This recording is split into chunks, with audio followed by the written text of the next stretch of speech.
Technology. That's amazing. Mhm.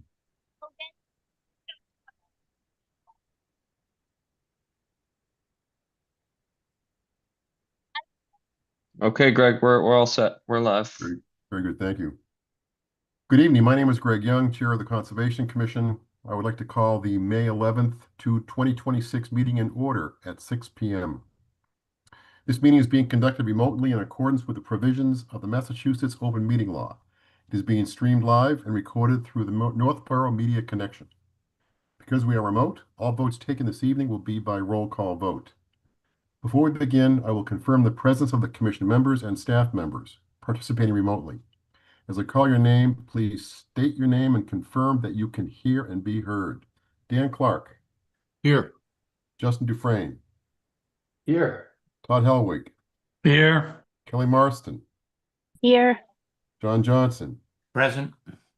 and I'm here, obviously. Thank you. Staff, as I call your name, please respond. Glenda Williamson, Here. Pat. Pat, I know you're out there. Sorry, is that me? That's you. That's you.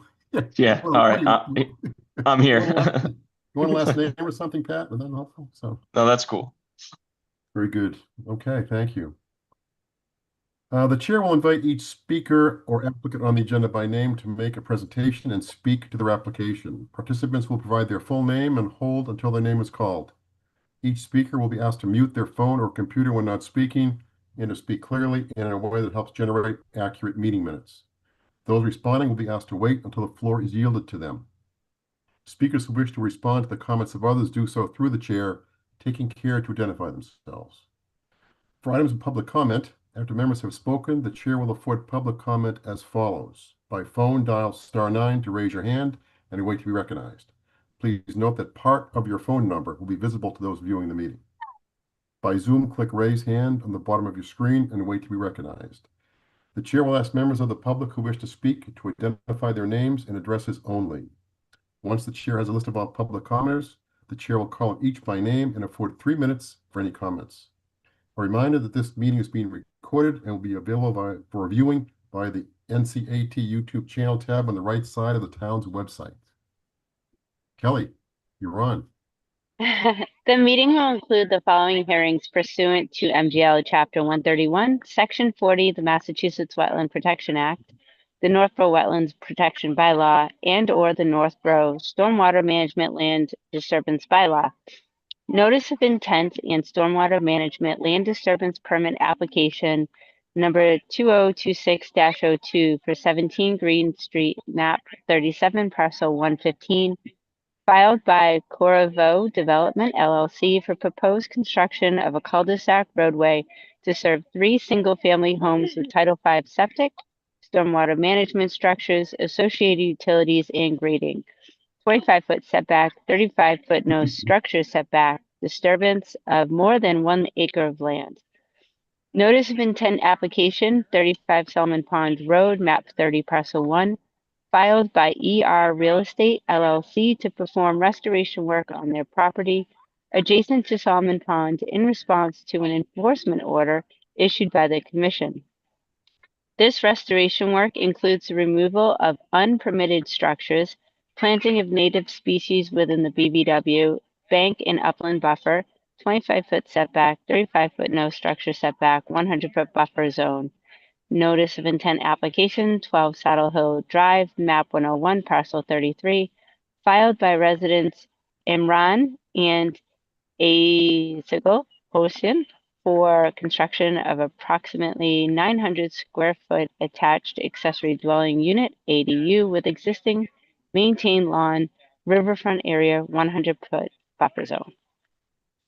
Very good. Thank you. A little homework before we go into it.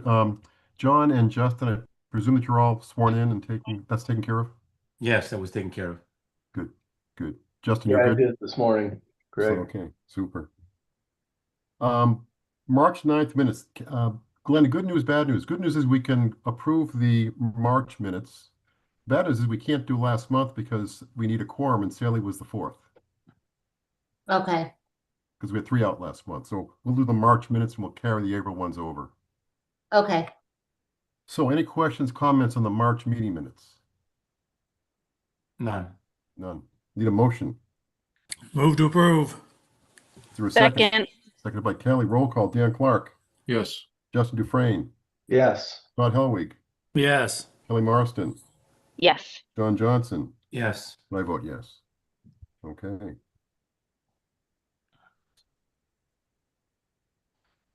Public hearings. Continued notice of intent and stormwater management permit for 1 Lyman Street. Who do we have in the phone for that? Good evening, Mr. Chairman. Patrick McCarty, McCarty Engineering. Hey, Patrick. How are you this evening? Good. How are you? Good, thank you. And I have Mike Don Francisco, the applicant's also with me. Okay. Super. So if I Hey, may, Glenda, you and Patrick have had some discussions, and I think we have a position here. We did. I can, if you want to, Patrick, you can bring him up to date if you want Oh. to. certainly. So let me share my screen here.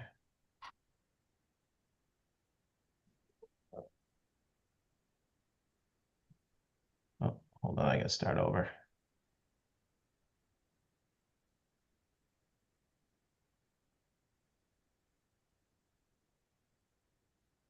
Wow, that is really tiny on my screen. Okay, so thank you. So we were last before the commission on April 13th. Basically, the last item to discuss was for us to review the wetland delineation. So Doug Dillon from Goddard Consulting and myself walked the site with Glenda on April 22nd. We did end up revising or adding 4 new flags, 10R, 12R, 13R, and 14R. While we were on the site, we also discussed some other mitigation measures. As the commission recalls, there used to be a house and a barn and a garage on the property. There's some trash remnants on the site, tires and whatnot that have been scattered on the site throughout the years. So we talked about cleaning up all that trash, obviously within the project area, but also walking into the resource areas by hand and pulling the tires and trash out of the resource areas. We talked about adding some no snow storage signs along the back edge of the paving. We talked about adding some permanent markers along the limit of work that we're proposing, both a combination of boulders and the Northborough signs. We talked about some invasive species eradication and planting some shrubs in the area, native shrubs in the area where the knotweed was being removed. So following the site walk on the 22nd, Cornerstone went out and located those new flags, updated the wetland boundary and the corresponding 25, 35, and 100-foot buffer zones on the site plan. We shared a draft of that plan with Glenda on April 30th. And on the 1st of May, she responded that she would like a little bit wordsmithing on the text, particularly related to the eradication, which Vito incorporated into a final set of plans that were sent to Glenda on the afternoon of the 1st. On May 4th, we submitted again a copy of the revised stamped plans along with a waiver request because as part of the wetland delineation revision, we now have 240 square feet of grading proposed within the 25-foot at the closest to wetland flag 13R. We're about 19 and a half feet Patrick, from excuse me, can you that make flag to can our you possibly make proposed. this a little bit bigger? Yeah, it's full size on my screen. I Okay. love Zoom. What happens if I flip it to this screen? Because I have the dual monitor, so I think that adds insult to injury. I think if you zoom within the PDF, the plus button, I'm gonna stop and I'm gonna try to share it again. Did that work? No, I don't see anything. Oh, there we go. Looks like the same one. you just hit the plus button on your PDF. There you Oh, go. there we go. There we go. Beautiful. Okay. How's that? That's much better right there. Okay, so 15 was one of the original flags, 14R, 13R, 12R, and 10R are the revised flags that we hung during the site walk with Glenda. So Cornerstone added those to the plans. Obviously, the buffer zones get adjusted according to those new flags. So we have a revised 25, 35, and 100. The result of that is we have this small crosshatched area of proposed grading within the 25-foot that totals 240 square feet. At the closest point from 13R to the erosion control barrier, we are 19.5 feet.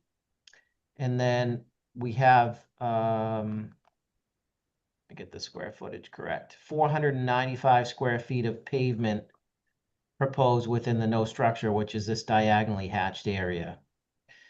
This is the area here where there's a big cluster or clump of knotweed that we've agreed to eradicate by hand, and then to plant 6 native shrubs in its replacement. We've added 3 no snow dumping signs along this back curb line. And then we've added a note to place boulders along the limit of work and the conservation signs, a total of 4 signs along that area.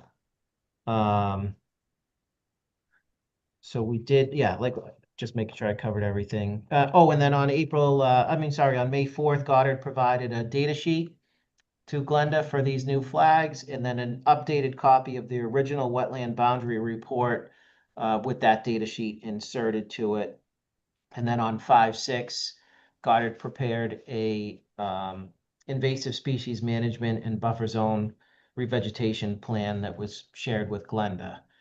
So we appreciate Glenda taking the time and meeting us on site and working through this area, and the commission's time in reviewing it. As I think was pretty evident at the last hearing, the applicant has already purchased the land. He's very excited to undertake this project and continue to grow his business here in Northborough.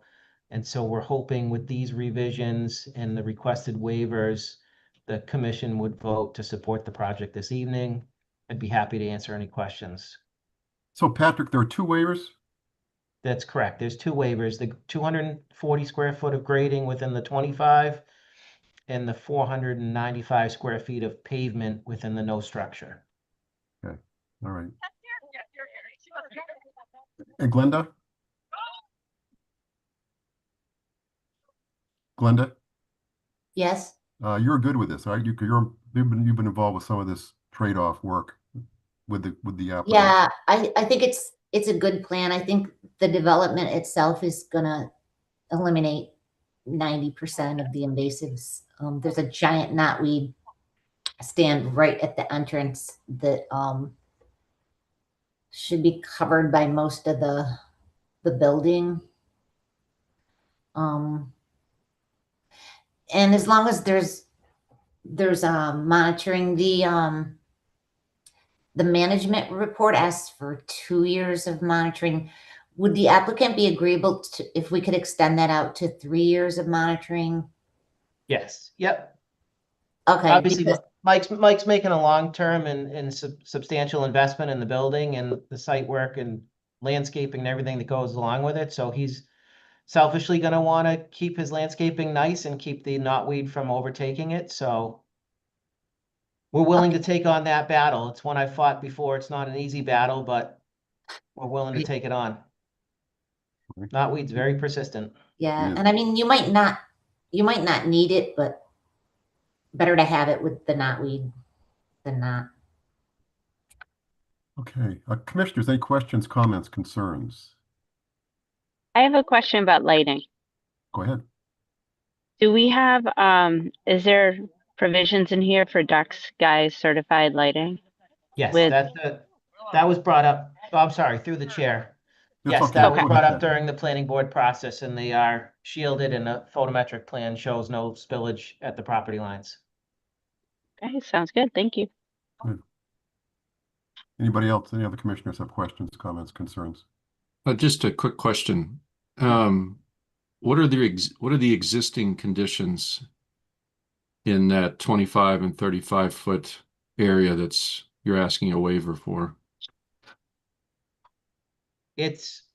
Sorry, my godson was going by the window with the lawnmower as you were asking that question. The existing condition is, it looks at one point like it was kind of mowed lawn when this was a residence. So it's a mix of grass and scrub brush and no substantial trees, nothing I would say over a 1-inch scrubby brush that we were walking through. Okay. You good, Dan? Yeah, I was just curious. Okay. Any other comments from the commission? Okay, any public comments? I don't see any hands up. Okay. So Glenn, I think we're ready to move ahead then if we don't have any more items here. Yeah, I did prepare some. Sorry, Oh. I do. I was hoping my neighbors would, because I'm the sorry. English is not my native language. This is Jane Shaw, live on Coram Farm Road, that this development will be right next to, I think, right next to my property. I was hoping my neighbors would, I know we have a lot of concern, and I'm certainly not as legal, not as prepared as, developers himself. When they said that there's brushes, everything, I was hoping they would have a picture to prove here, present to this forum. And the second of all, Can I interrupt I for a know second? there's a new Can I interrupt house. excuse me, could I interrupt for a second here? Yes. Are you sure we're talking about the same application? Because Coram Farm Road is nowhere near here. This is No, I one- was one- on 12 Coram. Right. This is 17 Green Street, right? No, this is 1 Lyman Street. Oh, I'm sorry. I thought that this agenda is on we look at the agenda. I thought it was 17 Green Street. Okay. Never mind. Sorry. Okay, okay. Mhm. Hang tight, we'll get there. Okay, back to 1 Lyman Street. We need a motion to close the hearing. So moved. Is there a second? Second, Second by Kelly. Roll call. Dan Clark, Yes. Jess Dufresne, Yes. Todd Helwig, Yes. Kelly Marston, yes. John Johnson. Yes. I vote yes. The hearing is closed. Now we need a motion to issue an order of conditions for 1 Lyman Street with, what do we have for requirements on there, Glenda? I could screen share it, but I need Patrick to pop off. Share screen. These are outside of the standard Ts and Cs, right? Yep. No, can you see Yeah. that? Why is it so small? Soil testing. Yes, for stormwater, we wanted additional pits at the infiltration areas, and just a confirmation that the infiltration basin will function as designed. It should draw down in 72 hours. Okay. And then just stuff about permanent demarcation will be consistent of boulders, no storage signs, wetland signs, and that those signs will be indicated on the final as-built with a note that they're to be maintained in perpetuity, 3 full years of post-invasive species monitoring. And we need the contact information. If it's not going to be Doug Dillon with Goddard, then who is your invasive species expert and monitor?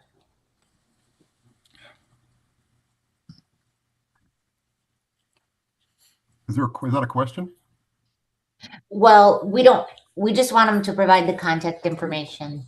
Okay. Well, they don't do it right now, but that's going to be one of the requirements. Right. Okay. It would be Goddard that would be our expert on that. Okay. Okay. So I will make the motion to approve the order of conditions with the what is that, 5 special conditions that she has there, plus the 2 waivers that the applicant was seeking. I'll second it. Very good. Seconded. Roll call. Dan Clark, Yes. Justin Dufresne, Yes. Todd Helwig, Yes. Kelly Marston, Yes. John Johnson, Yes. and I vote yes. Excellent. Okay. Thank you all very much. Really Thank you, appreciate it. Patrick. Patrick, thank you for working with us on this one. No, our pleasure. We're excited to get going. Thank Good you, luck. and have a great night, everyone. Take care. Thanks, Patrick. Thank you. Okay. Moving along, 1 Church Street, another continuation. Who do we have on for 1 Church? Dan Shan here with Haley Ward. Yes, sir. So at this time, I don't think there's really anything to really update you guys on. I can give you a little bit of history. We are still working through getting those plan revisions together for the peer review comments. We are expecting to send something out later this week, but I imagine you guys would want to take some time to review the peer review's response to our comments. So we're just seeking a continuance tonight. Okay, sure. Thank you. Very good. Thanks, Dan. I'll need a motion to continue. So moved. Is there a second? Second, Seconded by Kelly. Roll call, Dan Clark, Yes. Justin Dufresne, Yes. Todd Helwig, Yes. Kelly Marston, yes. John Johnston, Yes. and I vote yes.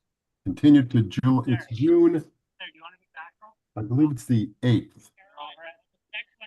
That's my understanding as well, Chairman. Okay, good. Thank We you. will see you then. Thank you. All right.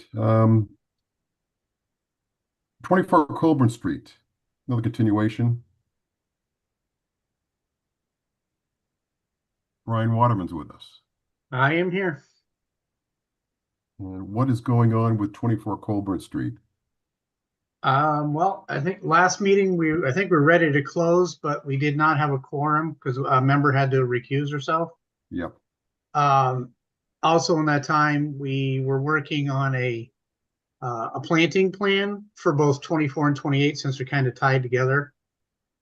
So we sent a draft to Glenda. She reviewed that and she was happy with it. So we submitted that final. So I think 24 is ready to close unless you have other questions on it, or Glenda, I'm not sure if you have anything else on 24. No, I don't. I actually have photos this time if anyone wants to see those. Maybe we could do those after 28. Yeah, or if you want to look at photos of 24 now, that's fine if the commission wants to see them. Or Let's do a quick view for the folks who haven't seen it yet. Okay, one sec.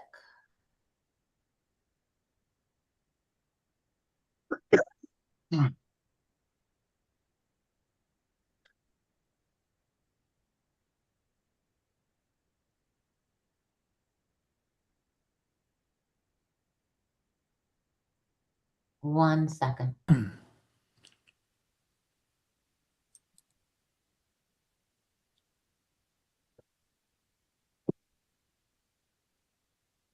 Oh, where'd it go? Oh, sorry. I just had them up.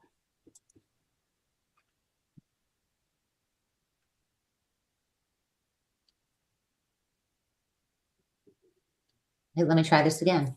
Okay. Sorry. Ah, technology is great when it works. Mm-hmm. all right. Mm-hmm.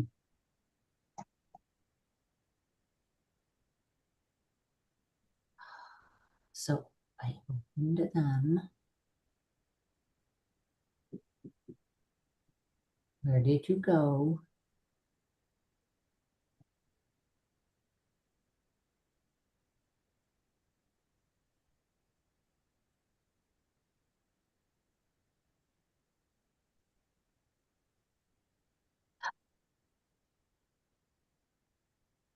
Do you want me to move on to 28 while you fight with the photos, or? Sure. We'll fight with it for 28 too, probably. So Yeah, why can't I Well, find my share button now? That's true, Greg.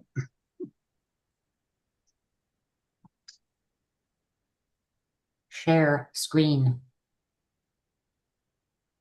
Anything? nothing. It says it's sharing.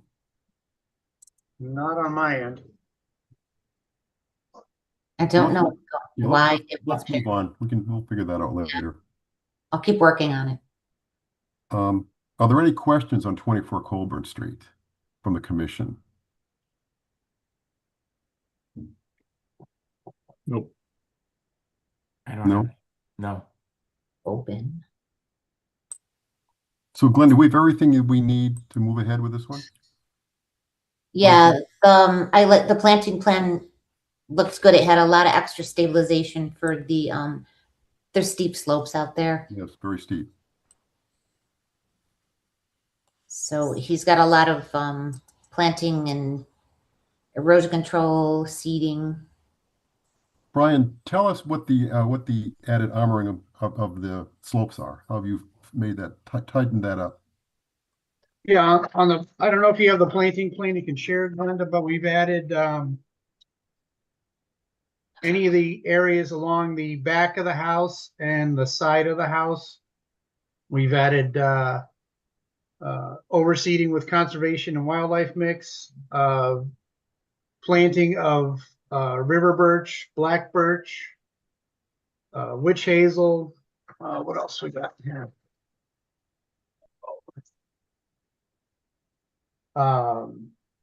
Inkberry, bayberry, sweet fern, gray dogwood, chokeberry. So we're this is over on 24. I don't know if you can slide that over to 24, Glenda. This one. I'm seeing them. Yep, that is yep, that's 24. Yep, on the Yeah. left. Yep, the left one. Okay. That's okay. So loam seed over the septic, and then off to the right where that cleared pad area has always been. Overseeding that. Again with the conservation wildlife mix, and then we've got what do we got here? 2 blackberry, a red maple, sweet fern, chokeberry, hazelnut, witch hazel. So trying to put in stuff that'll stabilize, that grows well in those sandy soil conditions, and also adds quite a bit of wildlife value. So that adds a lot of stabilization, and also aside from this aesthetic value, there's a wildlife component in there as well. So. Okay. All right, good. There's no commission questions. See if are there any no hands up from the audience? Okay. There we go. There's pictures, Glenda. Yay. You're muted though. You're muted.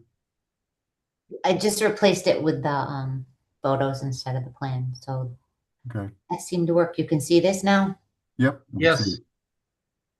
All right, let's go back to, so this is 24 Colburn, the back of the house. Yeah, that's the side, one of the side of the house. Yep. And then, That's That's the front. rear of the house. Yep. The pond side, right? Yes, correct. Yeah. That's looking at the back of the garage towards the house. Old concrete patio and the retaining wall. That existing concrete retaining wall that's along the pond edge. Yep, down to the right there. Yep.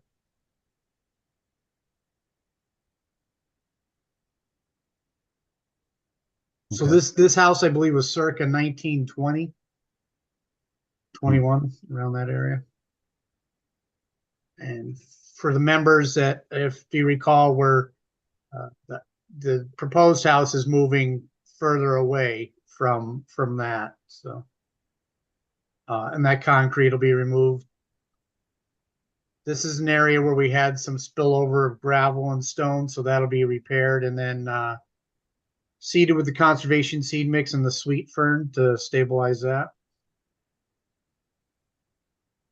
Yeah, so that'll be cleaned up. Everything's working back from the pond, which is good. So we're staying away. That's the path down from 24 to 28, down to their existing dock. And and patio.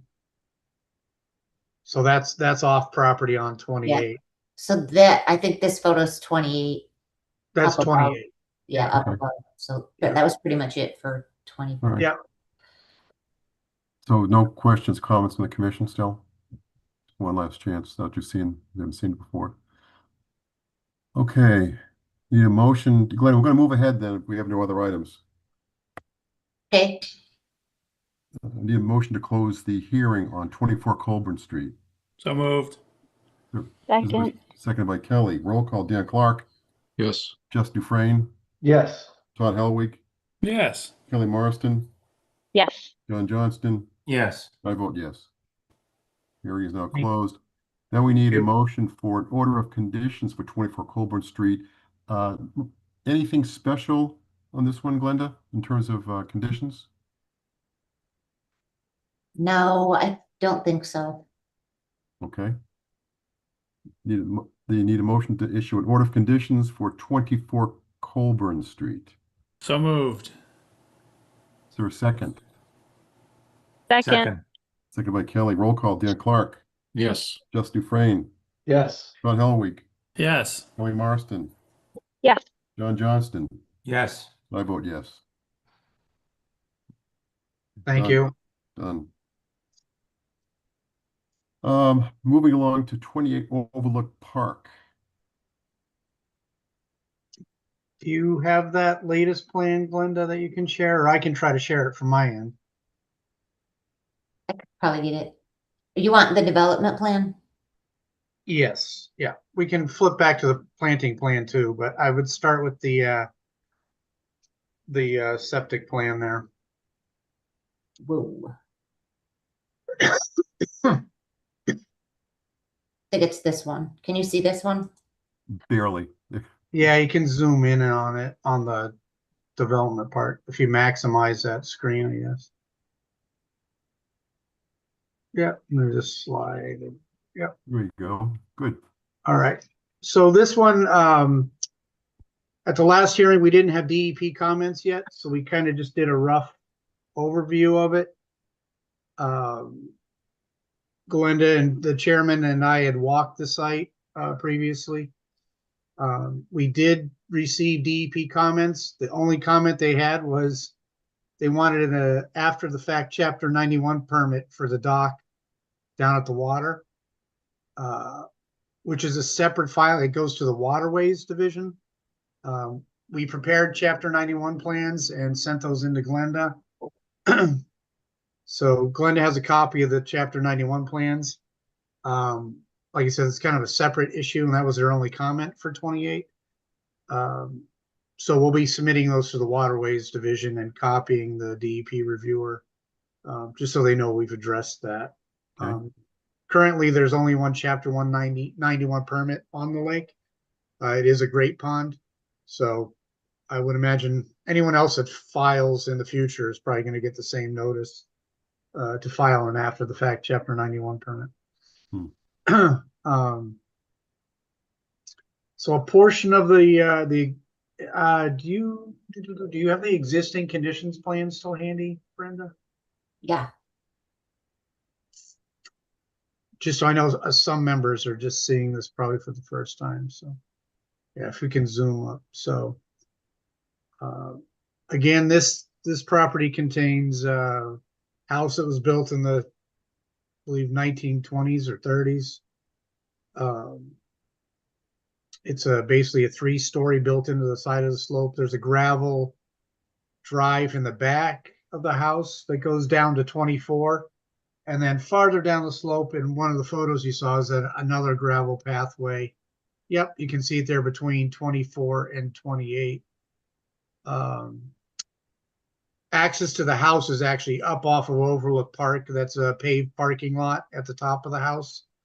So you park up where it says right away, and then there's a pathway down to the upper level of the house.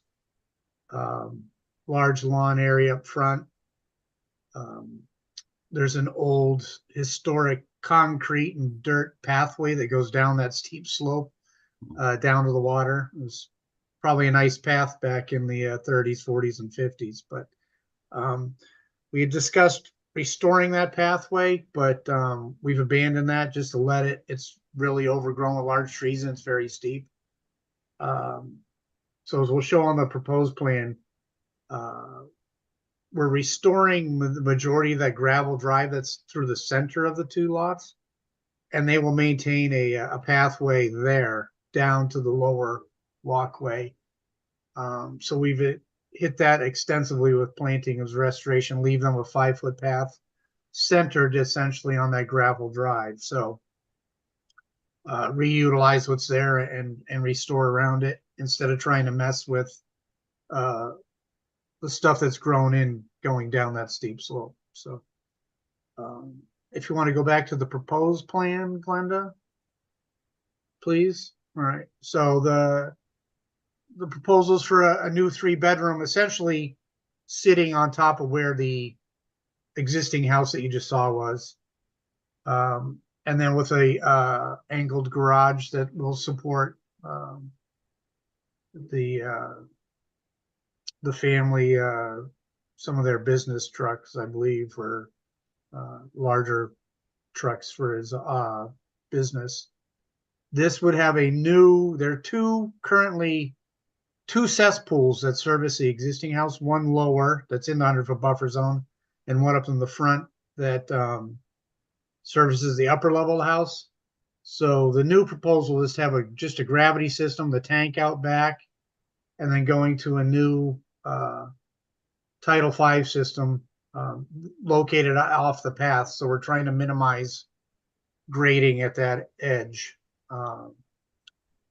The slope is steep there. There's some trees that are starting to get undermined. So those will come out where the septic is, and we'll cut that slope back coming up the hill. We've got a double row of erosion control barriers at the top of that slope. That's along that existing gravel drive. So we're trying to keep everything above that and work away from it. And then they have a proposed shed. It's down at the bottom right-hand corner there. So instead of the old pathway restoration, they would just put that, there's some historic stairs there that would put it in the 20s or 30s. So they just want to place the shed so they can walk the stairs right into the shed and then leave the area behind it and the old path alone. So that is partly in the 35, so they're asking for a waiver on that. That's the only waiver on this lot. Glenda, can you bring up the planting plan? Yep. So again, you can see the 5-foot pathway. Instead of trying to restore that pathway down the slope, we're centered one on the existing gravel drive. And then any area in around that will be lawn right behind the house. And everything else is a seed mix and the same mix of shrubs, small shrubs, large shrubs, and trees. This home, because there's an increase in impervious over the old area, and it's in a groundwater too.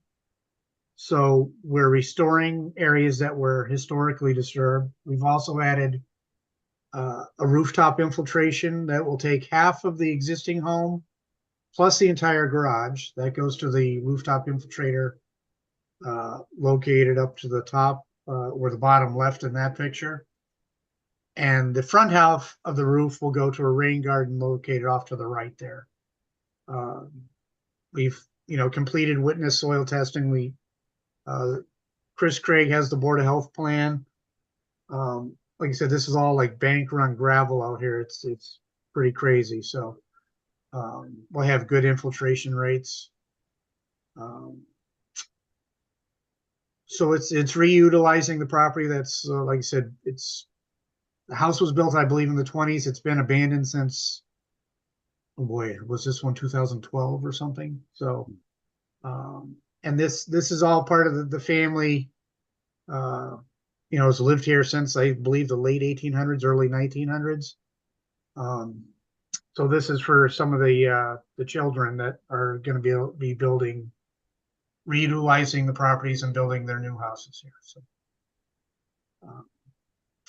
we've tried to stay above that ridge line and then, keep everything working away from it. Yeah, I don't know if you have photos of 28, Glenda. That's down behind 24. Here's 28 right there, isn't it? That's okay. That's up at Overlook Park. If you pull into the driveway there, you can see the paved walkway to the front of the house.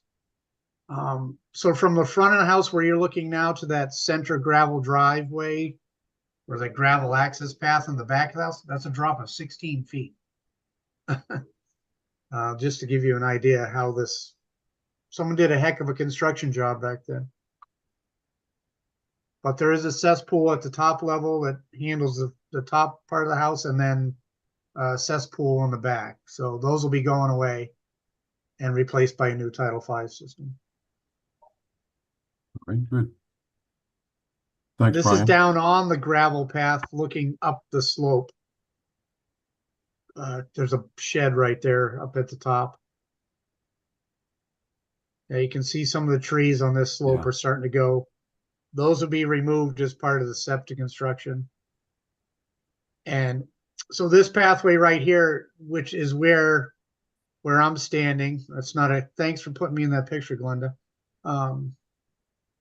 That's where the proposed, that's one of the cesspool covers right there. That's the one in the buffer zone, so that will go away. And you can see the steep stairs along the side of the house there.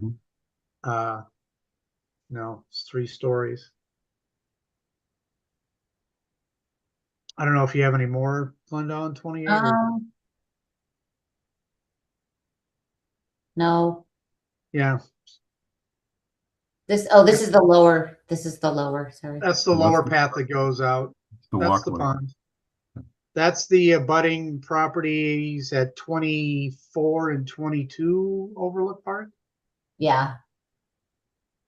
Yeah. Well, they're gonna get a letter because they cut these shrubs. Yeah, they cut. Yeah, I retied that flag. I looked at our plan and retied it on that dogwood or whatever it was that got butch. Well, that's where the flags mysteriously disappeared. Yeah, yeah. It got a little haircut. Yep. The good thing is they didn't pull them. They just got them. They'll regenerate. But yeah. Very good. So I'll turn that over to you. Like I said, DEP just had the one comment about the dock. Can you zoom in for the people that haven't seen it? Right in that top right-hand corner, we can show them where the dock and the patio are. Yeah, right where your hand was. If you zoom in right there, just so they get an idea where that is. I don't know if you can zoom in up there. Yikes. Come on, Bama. There it is. Yeah, right there. You can see a little square. Oh, this thing? Yeah. Well, that's the wall. The patio is right to your left. Oh, okay. White. Yeah. So we just did the dock. It barely goes to the mean animal high water. Is only like a couple feet into the dock. So this isn't one that protrudes way out into the pond. It's fairly inobtrusive. And like I said, the original one was built in the 40s and maintained. So we filed for the Chapter 91 permit. The DEP asked for it kind of after the fact. So okay. You'll take care of that yourself between you and DEP.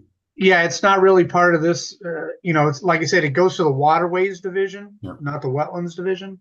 But we prepared the plan. We gave a copy to Glenda just so she has it, and we'll file that with the Waterways Division tomorrow. Okay, good. Good. All right. Glenda, you're good with this? Yes, I don't have anything else. Any questions, comments from the commission, concerns? I mean, I think the key here, Brian, is the steepness, and you've got the double row of erosion control devices there. That should hopefully cover it. Yeah, and we're trying to keep it right up at the edge of that gravel drive so that we're not touching that slope, and you're working back away from that existing gravel drive that you saw. So that slope is very, very, very steep. Oh yeah, you wouldn't want to fall down that slope. No.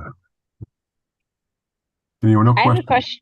Well, go I have ahead, a Kelly. question about the garage. Yeah. Did you say it's a commercial vehicle garage or it's just a No, regular he residential has garage? like I think F-150s and 250s that he uses, so they park them in there. And I think they Oh, have, okay. you know, like an ATV and snowmobile. Okay.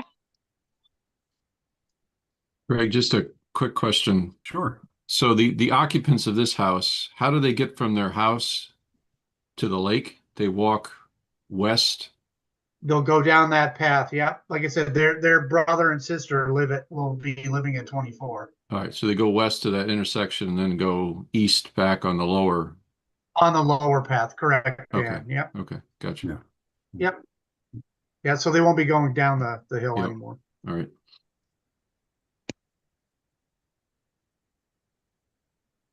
Any other comments, questions? So Brian, when we were out there one time, that fellow that came out and we met, he was concerned about losing access, which is not going to happen. Right. I've heard all the rumblings about it from the person at 24. Yeah.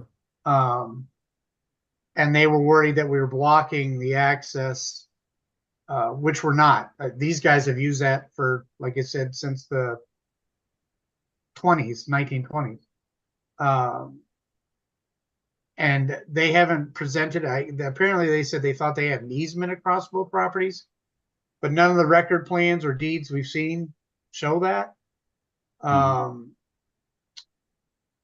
we said, you know, that really is something that's more of a legal, you know, maybe they have to do a title search or go back to the 1800s, but we're not blocking that access Okay. anyway. So It's not jurisdictional for this group anyway. So no, it's more of a legal, you know, matter. If that abutter says they have some document that shows they have access, then, you know, that's something I guess they'd have to take up with the owners. But okay.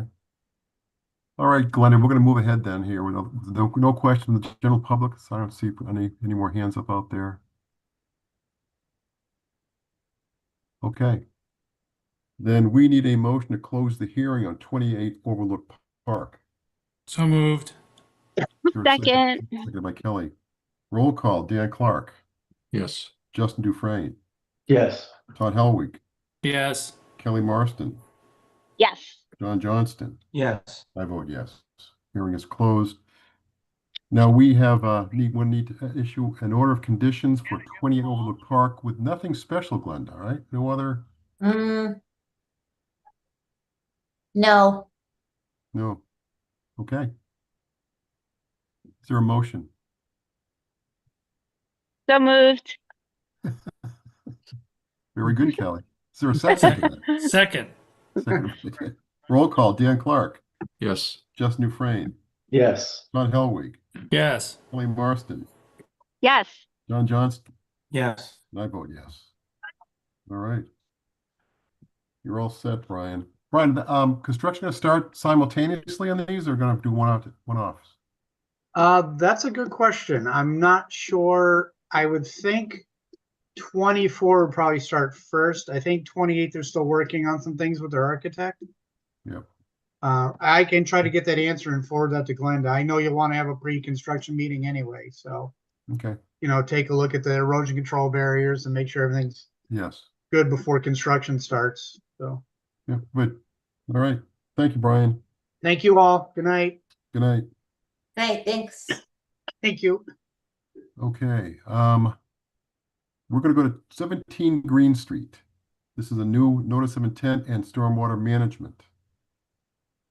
Who do we have on for that? Good evening, Mr. Chair. Justin Leclerc, McCarty Engineering. Also with me is Mr. Steve Corvo of Corvo Development. Hi, Steve. Okay, Justin, it's yours. Yep. Well, tell us what's going on. Let's see.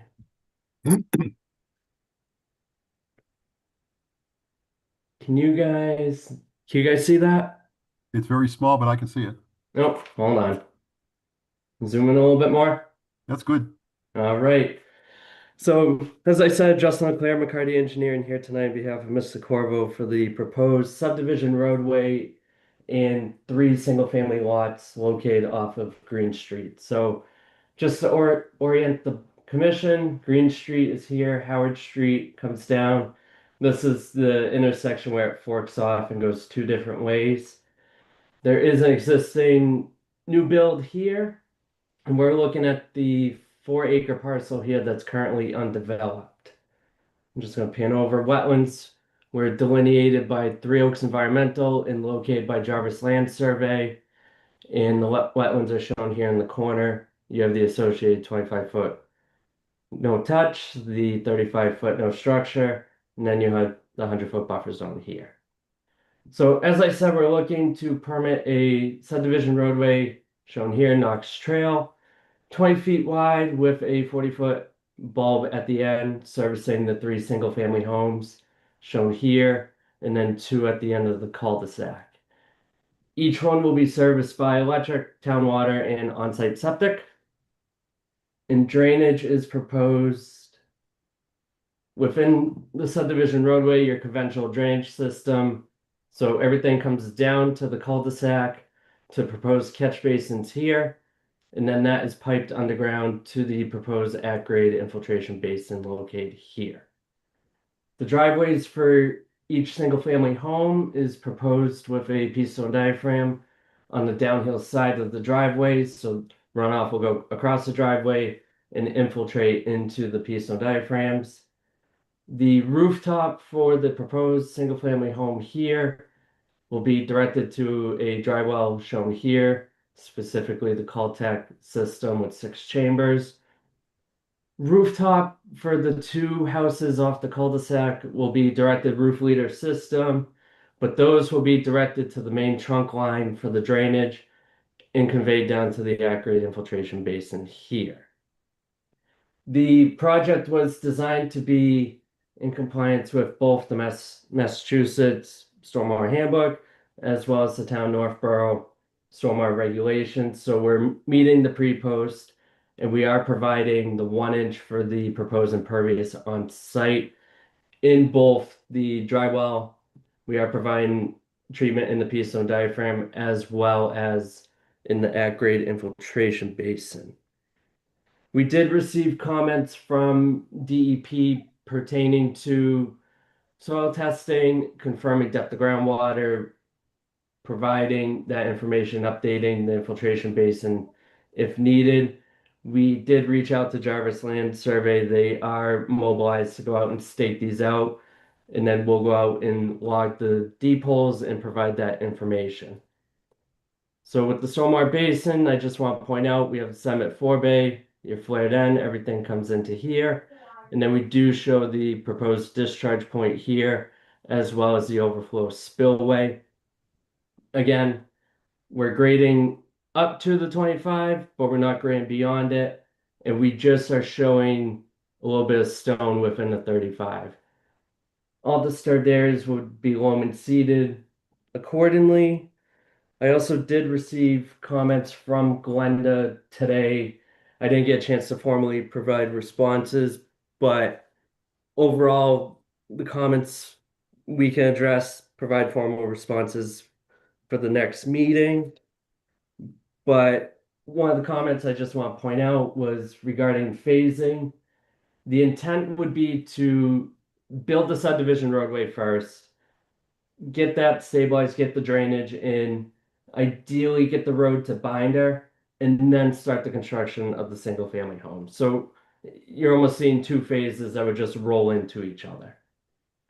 We did submit this to planning board to start the definitive subdivision approval.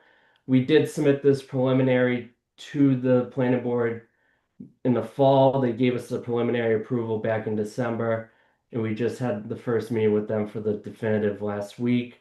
We're awaiting the comments from the peer review engineer Tetra Tech.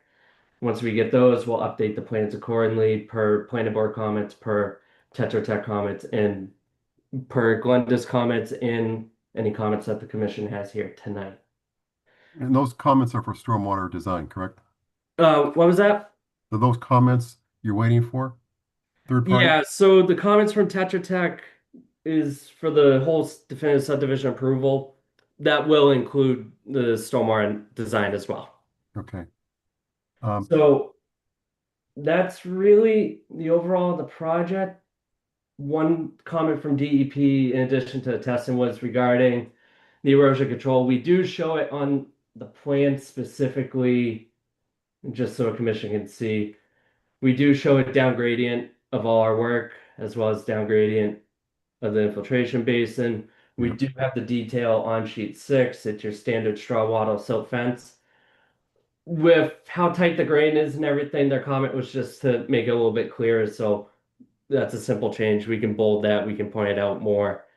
So that way the commission can see it. But we are proposing erosion control barriers down gradient of all our work. Okay. So with that, if the commission has any comments, I'd be more than happy to answer them. Just one question I have here is why couldn't you pull that basin back out of the 35-25 entirely? Doesn't seem like it's not much encroachment there. So we did look at different areas for the stormwater basin. The initial location we had looked at was the southeast corner, specifically here where we're showing the system for the house. The way that the site slopes is generically from top of the page down. You do have a ridge point here where some of the water will go this way to where we're showing the basin here. There's a bit that goes this way over here. During the preliminary, we did originally show an at-grade basin here. We had some drainage discharge this way to it. But the concern raised by the abutters as well as the planning board was because you have Valentine Road page down here and you have the abutters here, they had general concerns that though the basins aren't designed again to meet state standards, town standards, peer reviewed, that if there was ever an issue with the basin, it could potentially flood out the abutters. So with that in mind, we relocated the basin here as shown. We also wanted to get it as close to a wetland, so it was easier for us to discharge. But also because we have on-site septics, we have to make sure that we maintain the offset from an at-grade infiltration basin to the proposed septic systems, while maintain the adequate offsets to house, dry well, anything like that. Okay. All right. Thank you. Glenda, any questions you have? I know you've submitted something to them, formal questions, but can you give us some synopsis of what you're looking for? Oh, it seemed like a real simplistic design in terms of like one pipe and one basin. And our stormwater management bylaw requires the use of LID, environmentally sensitive site sign, which I thought they could have incorporated more into the design for those LID, and maybe like with some rain gardens could be added to the diaphragms. A wooded buffer between the discharge on the basin, instead of having the basin wall like right on top of the wetland. I thought the basin should have been set back with discharge, to more of a vegetated swale. But my comments weren't very technical in nature, but I mean, the peer review will provide those just general observations. How the basin's so close, I thought they could leave a more of a wooded area. Okay. And just for the commission's knowledge, the basin shown on the plan is sized to handle what's required for both the treatment as well as mitigate our pre-post numbers. So we did tighten up that basin as much as we could. So that way it wasn't oversized. It wasn't taking up more room than it really needed to. Based on our design, that is the minimum size of the basin that we would need to provide the required treatment level per Mass DEP and per town's regulations. Just to touch on Glenda's comment regarding the LID features, one of the things in the stormwater regs is the reduction of impervious. So with this, again, we have a 20-foot wide subdivision. We have the 40-foot bulb. that is less than what is required under the town subdivision regulations. We have gone through that process with the town in the preliminary, and they were fine with it. They understood. The end goal of this road is to be a private way. So it'll be managed by the HOA of the houses. So we are reducing impervious where we can. We're showing sidewalks on one side. We're going back and forth on the location of them. But the intent is to reduce the impervious, which also helps us shrink the overall impact that we're having to the area, and just keep everything as condensed as possible. And another thing in the stormwater regs is one of the LID features is infiltration systems. We are providing the Caltech one for the lot located up here, and then we are providing the infiltration basin. So we are providing some form of LID on the site. We're just, like I said, similar with the on-site septics, by providing raised gardens, any grass swales, any of those typical LID features you would see. It just makes it more challenging because we have to deal with a septic system on the lots. Mhm. Okay. Any questions, comments, concerns from the commission? Yeah, did I hear you correctly that you're looking for a waiver because of the drainage retention basin? Nope. Nope. So grading is outside the 25 foot, and the only thing within the 35 foot is the end of the stone here. Even the culvert for the discharge pipe is located outside the 35 foot. Thank you. Anybody else?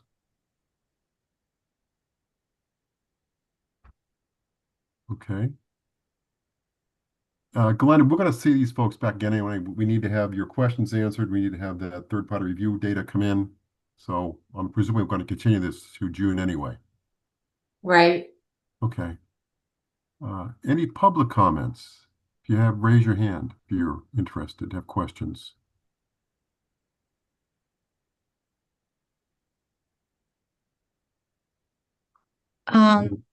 Again, this is Jane Shaw. And your address, please? 12 Coram Farm. Okay. And again, I was hoping, I noticed that this the wetland delineation is done in December, right?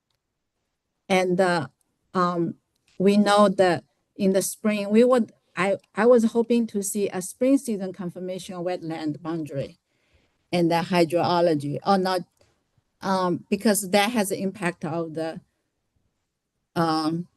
current habitat for everything. So that is one thing we were hoping to see, the updated wetland boundary.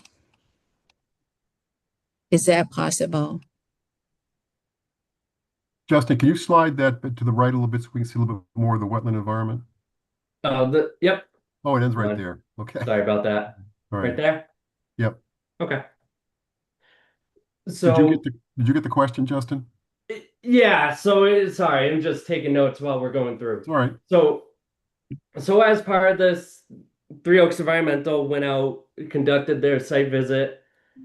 They looked at both species as well as soils, and the wetland report was provided in the NOI package.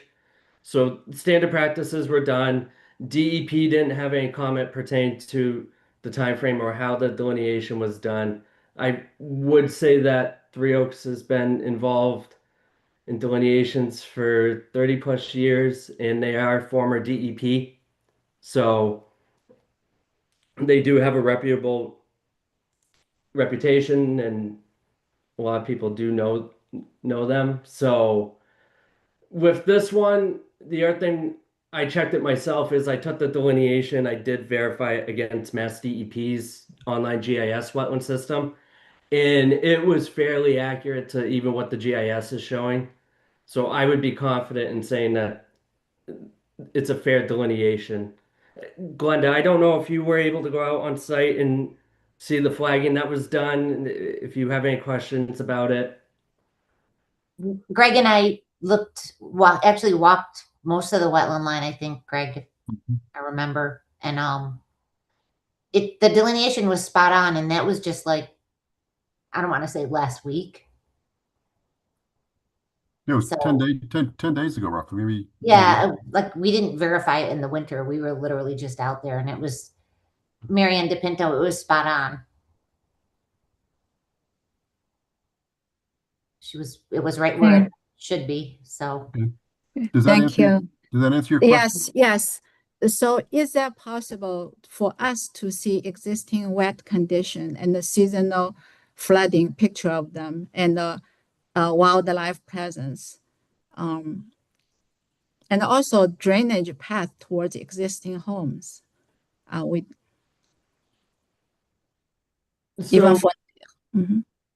Mr. Chair, if I can speak to that, I did Sure. have in one of the Armenians, one of the other butters on Valentine raised the concern. So when we look at the drainage analysis, we look at it in two parts. We look at it in the existing, what's going off the site before the development, and then we look at what's coming off the site after the development is completed and everything is stabilized. So we call it the pre-post condition.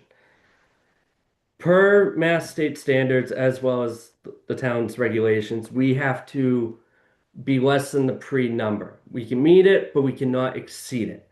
So based on that, we do our drainage design and we provide these pre-post numbers to the town. They get peer reviewed by a third-party engineer. And if there's any issues, they come back with comments. The way that this was designed, the way the basins are sized, everything, we are meeting the pre-post numbers. So the post condition flow coming off the site where we analyzed it is less than what the pre number is. So you're actually seeing less water leave the site where you should be seeing less water leave the site once this development is completed than what you would be seeing today. How about the impact to the surrounding neighbors, right? Well, that's what we are concerned. And that's what we analyzed. Okay. So not only did we analyze the wetland, we also analyzed the abutters located here. So we technically had 4 points of analysis, the wetland being the main one, and then what would be going onto the abutters site pre and post. And again, in every point of analysis, we were less in the post number than what the pre number was. Thank you. Yep. For us, we are really just a normal, a very ordinary residents, and I'm sure this commission will be much more expert than, have the expertise than rest of us. I wonder whether you are seeking for proof that this wetland will not experience increased duration or depth of inundation due to this development. I'm sure you are looking into this. This is a question to our commission, also to our development. So how we prove this wetland will not experience increased in duration, depth of inundation, right? Because of this development. I wonder whether, did I explain? I wonder whether my question is clear. Yeah, I think so. I think your concern is that will this development negatively impact the wetlands? Yeah, and the surrounding area, exactly. Because if you look at that area, if you put the 4 houses, right now there's 1 house already. So basically we are adding 4 new houses there, 4 large new houses. And there's a impact. And I really hope experts like this commission or other committee are looking into it and really have interest of the town residents in mind. That would be really appreciated. Oh, certainly. That's why we ask the questions that we ask. Thank you. That's why we have the hearings, so we can get these questions out. Thank you. Certainly. All right, Glenda, anything else we need to move on this one, or we're going to continue it? not right. That's Okay. all I had. Any Pretty more, preliminary. before we move on, I want to say, any more questions from any attendees, comments? Okay. Can you hear We're me? going to continue this to June 8, I believe. And we need a motion to continue 17 Green Street to June 8. So moved. Is there a Second. Roll call, Dan Clark, Yes. Justin Dufresne, Yes. Todd Helwig, Yes. Kelly Marston, Yes. John Johnston. Yes. I vote yes. Okay. Thank you Justin, very we'll- much, and we'll see you June 18th. See you in a month, Justin. Thank you. Okay. Kelly, how's the softball game going? I'm freezing, but I'm it's sorry. it's I great. do. We are now going to go to 35 Solomon Pond Road, NOI. We do not have a DEP number for this one yet, so we're going to move on. We have anybody on the phone to talk about this? Rich? Hey, Rich Kirby from LEC is here. Yes, sir. So are we able to open the hearing and talk through it, but we can't close the hearing until after the file number is issued? Is that correct? That's correct, yes. Okay, great. Well, I'm Rich Kirby from LEC Environmental, and the property owner had hired us to take care of the enforcement issue or resolve the enforcement issue that was issued for the property. If I could share my screen, I could get into the presentation. And this is the restaurant on Solomon Pond we're talking about. That's correct. It's 35 Solomon Pond Road. This is the notice of intent application, and this is the restaurant in the cover photo here to the left, and this is the gravel patio that was installed. And then there's an old stone and mortar retaining wall, and then the slope that descends towards Solomon Pond there.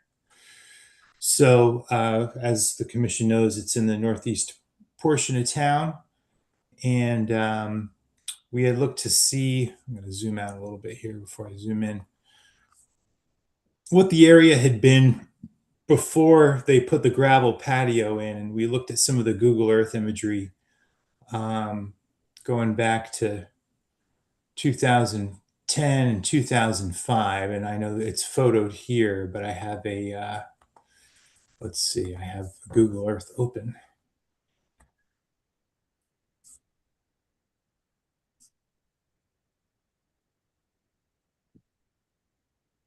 Everybody see the Google Earth image?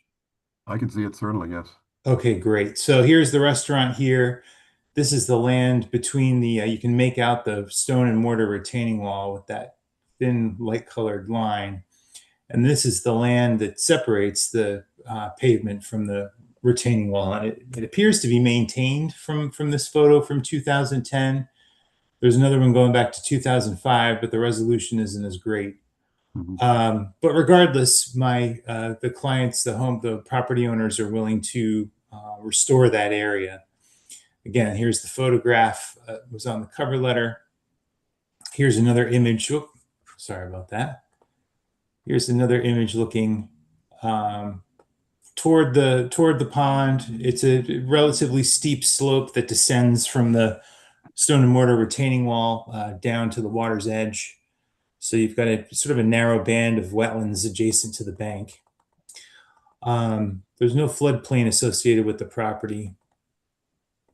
And we put together this restoration plan sketch here, which shows the aerial and shows the sort of lawn area that separates the parking lot from Solomon Pond.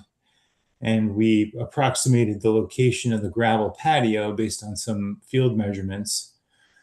And we differentiated between the bank and the wetland planting area, which is this blue area on the slope. Mm-hmm. And then the retaining wall sort of bifurcates the restoration with the blue BVW bank restoration on the left and the green buffer zone restoration on the right. And there we have the buffer zone replanting area. We specify the native trees and shrubs to be planted.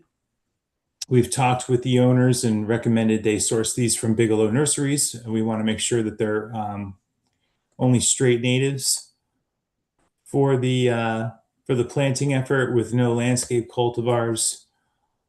For the BVW, we've got 12 sapling trees and 18 shrubs, and for the buffer zone, similarly, 12 sapling trees and 18 shrubs. We specify that the trees shall measure 4 to 6 feet in height at the time of planting, and the shrubs will measure 2 to 3 feet height. And obviously the gravel within the footprint of the gravel patio area would be removed. And that's really the extent of it. It's relatively straightforward, and I'm happy to answer any questions that the commission may have. Okay. Glenda, how are you on this one? I have two questions, but I can go after the members if they want to go first. Any questions, comments, concerns from the commission? No? Actually, just a quick question. So the gravel, how are you going to get that out of there? How deep is the gravel? Do you know? Great question. I think we talk about this in the report itself. The gravel is only maybe 3 or 4 inches deep, and there's landscape fabric beneath the gravel. So it should be relatively easy to use a small machine to gather it up and haul it into a truck and get it off site. Okay. Anybody else? Okay, Glenda, go ahead. Oh, thanks. Just a couple concerns with the soil. That we were informed by the previous agent that they had actually used some type of herbicide, and you could see where it turned all the vegetation brown. Will that herbicide that was applied, do you think that will have any effect on the planted species being healthy, or should that not be a factor? Well, if they used Roundup, which is the most common herbicide, or the generic version of it, that my understanding is that Roundup binds itself to the soil, and once it binds to the soil, then it is inert. It no longer functions to kill off the plants. My understanding is that the glyphosate is applied to the plants, whether it's the cut stem or a foliar spray. It's applied to the leaves, etc., and then the plant then draws the chemical into the root system where it interacts with the roots and kills the roots. My understanding is if it applies to the soil, or if it's applied to the soil, there's overspray, etc. Once it binds to the soil, it's relatively inert. I do not think, it hasn't been my experience, and we've done a significant number of these restoration areas where glyphosate has been used for invasive plant management, and we haven't had that problem. We haven't run into that problem. So I don't suspect we're gonna run into it here. I'm not sure how long ago the herbicide was applied either, if it was last fall, or even if it was last fall, I think that would be plenty of time for it to break down in the soil. Yeah, I think it was even earlier, like end of the summer or over the summer. Yeah, and then the other thing was, when Greg and I were out there last week, we noticed a lot of resprouting. The Lonicera, what is honeysuckle?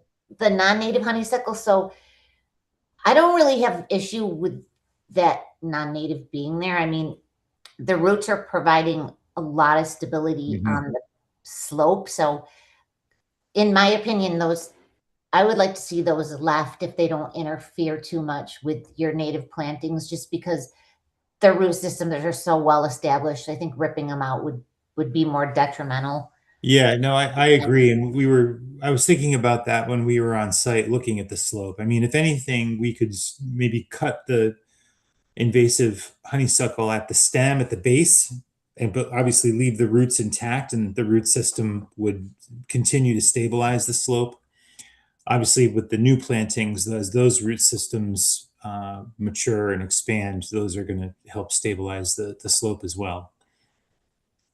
Right. There really was a lot. I didn't realize those would resprout like that. It's crazy how they're like little shrubs again already. Yeah. I'd prefer they'd be blueberries, but can't get everything you want. Right. Well, we've got plenty of blueberries and sweet pepper bush and silky dogwood that we're putting in along the BVW and bank. So. Okay, I'm sorry. Are you doing any herbaceous stuff or pretty much just shrubs? We stuck to the woody plants for the lawn area and the patio area that's shown in green here. We do have a native wildflower mix from Ernst Conservation Seeds that's going to be sown in that zone in there. But the slope, it's a steep slope, and I think the shrubs and trees are doing the lion's share of work to stabilize it. And I think that's just going to sort of left to become a forest floor, similar to what's there now. Okay, so where the patio area is, there are some shrubs to go into that old patio area. Yeah, this green area, the entire green area that I'm outlining with my cursor, Yeah. that's the buffer zone replanting area. And here are the buffer zone specifications here. Okay. So we've got the 12 trees to be put in that area and 18 shrubs to be put in that area, plus the seed mix. Okay. So I think both areas will be fairly well vegetated by the time everything goes in. Okay, and then I didn't see any like required monitoring recommended, but whatever the commission members are going to want, maybe 2 or 3 years of post-planting monitoring. Yeah, I think we expected that, but it's really what the commission requires. I wasn't sure what the commission typically does require, so we didn't propose anything, but I think the applicants are expecting some level of monitoring. Thank you. Good. Anybody else have a question, comment, concern? I don't see anybody raising a hand. If I could, Mr. Chair, I just had I'll wait till after. Looks like Jason raised his hand. Hi, my name's Jason Massey. I'm a resident at 9 Corey Way across the street from that restaurant. As you know, there's homes that abut both sides of the restaurant. Just want to be clear that all they're doing is replacing that gravel patio area with this native shrubbery and plantings. They're not planning on, there's no plan to build an additional patio or put that in some separate part of the property. Is that true? There's no patio through the chair. There's no patio proposed in this Notice of Intent application. I'm not aware of any plans for any additional build out on the site, but virtually roughly the rear half of the property is in the commission's jurisdiction. So any work they want to do adjacent to the restaurant building or any land that's within 100 feet of the pond is going to have to require a permit from the Conservation Commission. And you would be re-notified as an abutter of that application. Okay, thanks. Just wanted to make sure we understood what was actually happening there. Yeah, this Notice of Intent application is strictly for restoring the bank and the buffer zone with the native plantings that you see on the screen. Okay, great. Thank you. Oh, you're welcome. Any other questions, comments, concerns? None? I was just going to say, I know that we were hoping to get into the spring planting season with the restoration effort. I'm concerned if we continue the hearing to early June, that by the time we get the order of conditions and the appeal period lapses, we're going to be into late June, early July. We're in a drought right now, which means it really wouldn't be a good idea to plant any of these until the fall. I think our clients would prefer to plant sooner rather than later. I think it's better for the restoration to have a spring planting as well. I don't know if there's any way around. Maybe the commission, I don't know, could vote to allow us to start with some of the removal, since this is through an enforcement order. And then the order of conditions would be more of a formality once it's issued. I'm just sort of thinking out loud. Linda, what are your thoughts? Well, my thoughts are it's very surprising for something as cut and dry as this that we don't have a file number. Agree. When he submitted it literally 3 weeks ago, and it's not rocket science. It's pretty straightforward what they're trying to do. I don't defer to the commission members if they would allow any work with without a file number. Well, I'm interested to hear what the commission says. My concern would be setting a precedent, but that's where my concern starts and ends. Commissioners, what are your thoughts? The issue is only the absence of a DEP file number. And any comments that would be associated.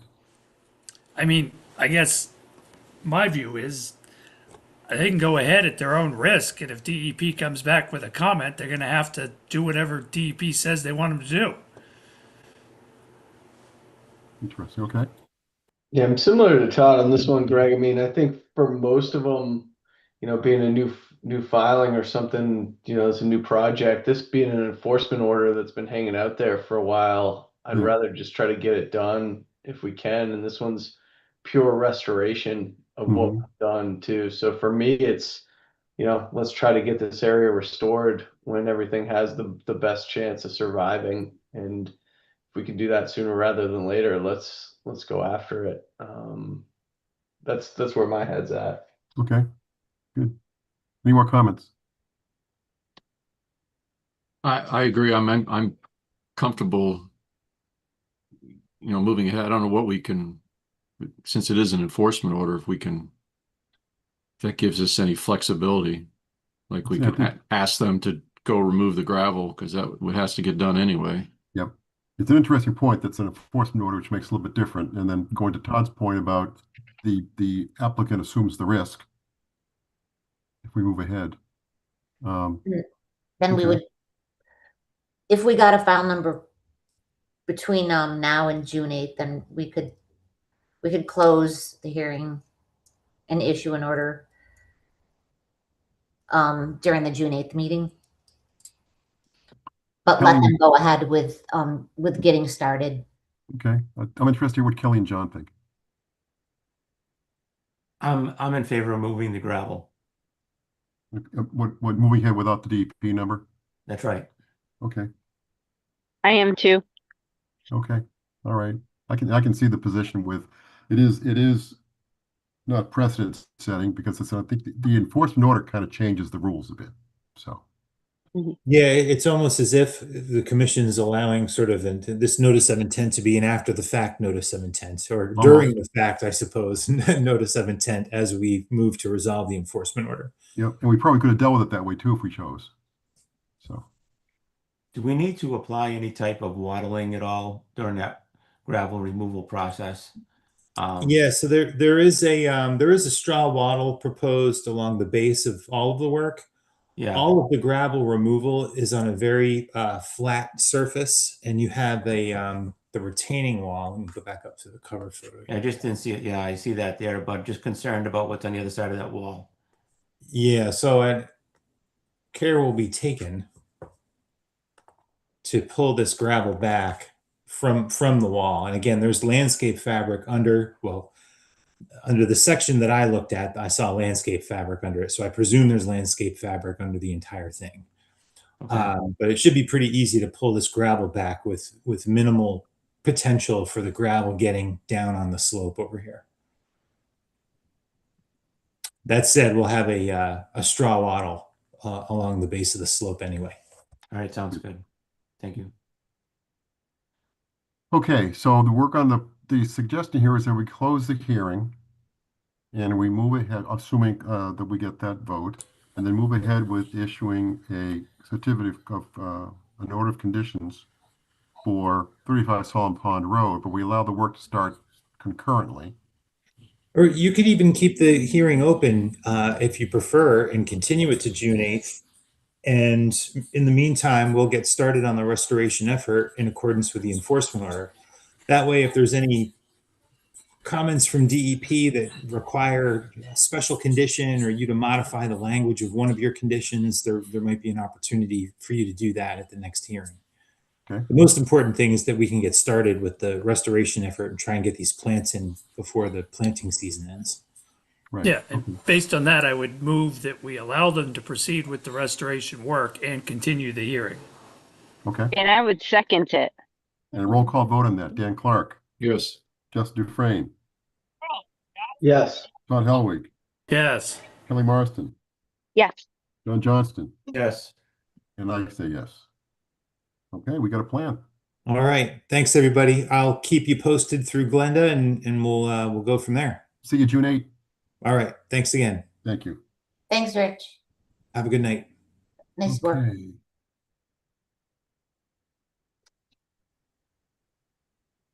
Yeah, I think that was the right approach. I mean, you understand my concern about precedent setting, but this is not a standard NOI. I'm really interested to know why there's a delay in the filing of the Yeah. DEP number. Yeah, we could have handled it also by allowing it to happen and have an after the fact NOI. We chose to do that. We didn't, so.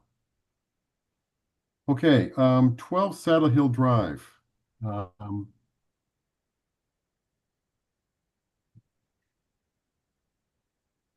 And Glenda, we have no DEP number for this either, correct? No, they provided some email comments. They're concerned about the 100-year floodplain, and they're literally going to make a residential couple do a flood study to put in ADU in their backyard, which is well above the mapped floodplain line because the zone A had no base flood elevation. So I'm going to leave it, let Glenn Krabowski argue with DEP about the floodplain line. But he did ask for a continuance to June 8th because they're not issuing a file number anytime, because I think of the fact that DEP doesn't want us to issue an order without knowing the base flood elevation. So Glenn asked for a continuance to June 8th. Okay, fine. Is there a motion? So moved. Is there a second? Second. Second by Justin. Roll call. Dan Clark. Yes. Justin Dufresne. Yes. Todd Helwig. Yes. Kelly Marston. Yes. And I vote yes. Okay. Yes. So Glenda, he's going to argue that with DEP. Glenn is. I'm sure. Okay. Unless he has somebody that's observed maximum flood conditions in that area, which is, I don't know why they even have that in the reg, because that usually never happens. Well, it's way off the brook and it's uphill. I mean, their grading's close to the flood line, but you could still above FEMA's mapped. All right. flood zone. NOI continuation of 13 River Street. We received new information and I put it in the Dropbox, but we didn't get any. Glenn knows that he submitted it late, like it literally just came last Friday. So in the meantime, if you want to check out the new information in the folder, then we can be prepared to discuss 13 River next time. Okay. Okay, fine. So we're going to continue this one also. Yes? Yes. Okay. Need a motion to continue 13 River Street. So moved. So moved. Second. Roll call vote. Dan Clark. Yes. Justin Dufresne. Yes. John Johnson. Yes. Todd Helwig. Yes. Kelly Marston. Yes. And I vote yes.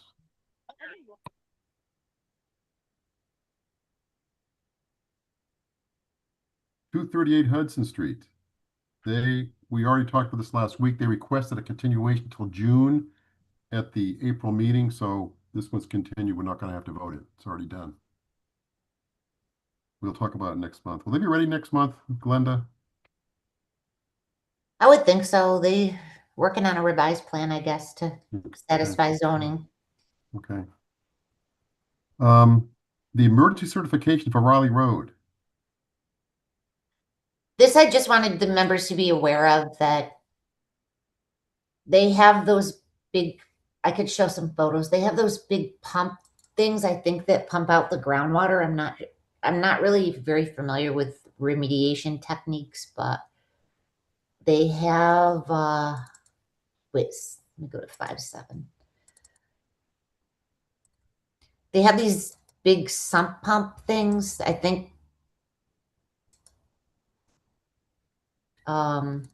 Maybe to clean the groundwater. Can you see that? Very small. Huh. We're seeing your folder, I think, for the Yeah, images right now. I gotta open the photo on this side, sorry. There we go. Is that better?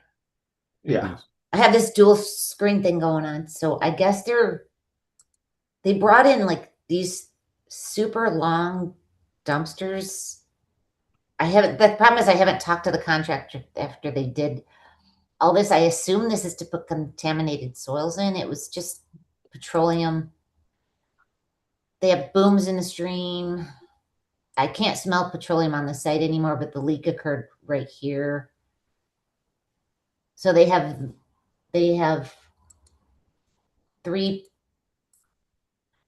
these two sump pumps, I think, to get the groundwater out, and then they have actually one similar sump closer to the stream. This one. It's like right on the stream bank. So they've contained it. I mean, it's localized. It's just I think they're just trying to get the soil remediated. There's, like I said, 3 of these dumpsters on the property. Glenda, what exactly was the material that was hazardous? It was from the man's outdoor leaking petroleum. It was basically heating oil, I think. It looked like a heating oil tank. And there's nowhere to put it inside because he has no basement. So he had it outside, but it was just a really, really above ground storage tank. And I guess the neighbor is on the Northborough Fire Department. He reported that he was smelling oil like all day long. So he called it in. How much spilled? I haven't got an estimate, but it was I want to say under 150 gallons or less, probably, because he said the tank was half full and it looked like it was about a 300-gallon tank. That's just estimating. Could have been less depending on how full the tank was at the time, but they actually like removed the entire tank.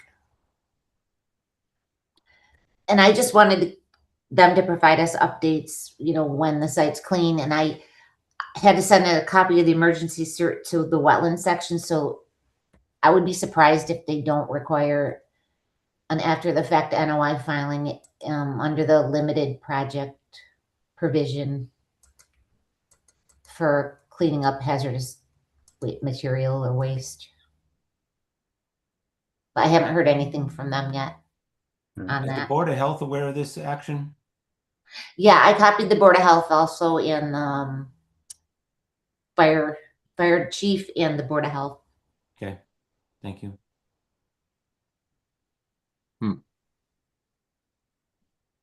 Okay. Anything else on that? That's all I had on that one. Okay, good. Hello. What about the COC for Prospect Street? Yeah, we have everything we need to issue that one. It's literally all they had to do. I had to get confirmation from DPW that he did an inspection on the rooftop infiltration unit. He said he did, but he deleted the pictures because he switched phones. But he said it was in compliance with the plan. Okay. So I put that email, and then for the as-built, they needed to put the deviations on.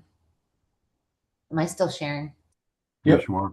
They needed to put the deviations on the plan and a note that the wetland signs would be maintained in perpetuity.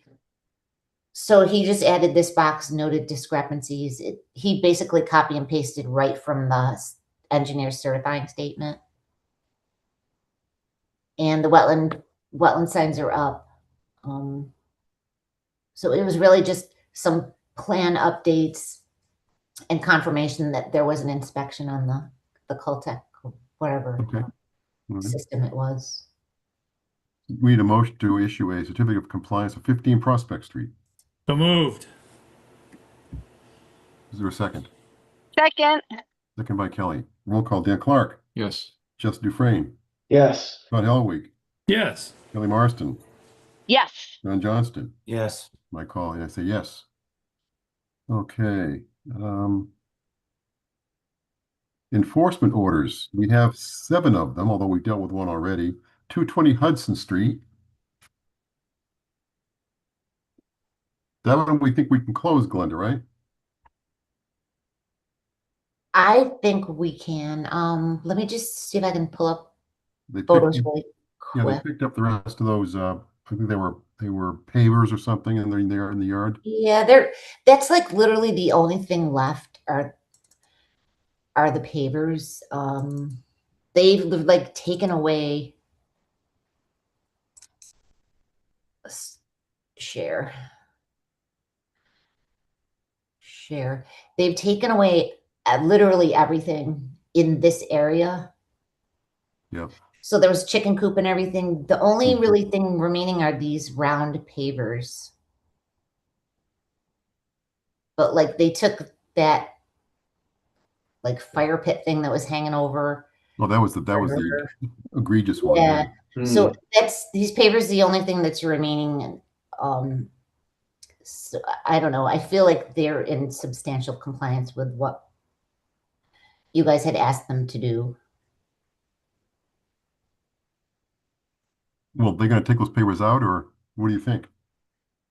I didn't ask them to. I think they're a minor issue, but that's just my opinion. Okay, well, that's an important opinion. Does the commission have any issue with issuing a certificate of compliance with this? It's way better than it did. It's way better than this. Yes, yes. That hanging oil tank over the river was classic. Yeah. I have no issue with the pavers. They don't bother me. Yeah. Okay. Then we need a motion to issue. Actually, no. This is just there's nothing to it, right? We're not voting. It's an update, Glenda, right? Yeah, we just should probably vote to close the enforcement order. Okay. Make that motion. Hey, quick question. What's up? Roll call. Dan Clark. Hey, John's got a question on it, I think, Go Greg. ahead, Justin. John's got a question. John, Excuse me.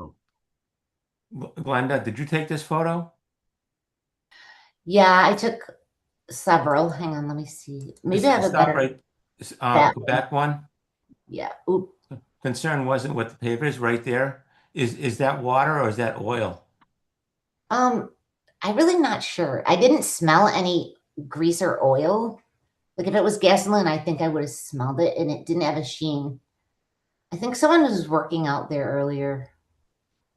I can go recheck though if you want me to. I just have a concern that that's if that's oil. And Yeah, it does look a little sheeny now that you it mentioned sure it. does. Yeah, I can we can hold off. Easy. yeah, why don't we do that? Let me look into that more because I didn't really even think to check that, honestly. I mean, I see he's got, a fireplace there or whatever, and maybe nothing. I'm just a little concerned what that is. And maybe a conversation with the homeowner there. Sure. All right. Yep, absolutely. That's We'll leave that open. good idea. Okay. 186 Barefoot. Are we close on that one, Glenda? That I know he had the fences up. He had some plantings that he was going to put in. They planted 10 shrubs. They were only supposed to plant like 6, but there's like hang on. There were 10 planted. 5 of them were definitely blueberries. I have no clue what the other ones were. They look some kind of ilex species. Let me see. Barefoot Road.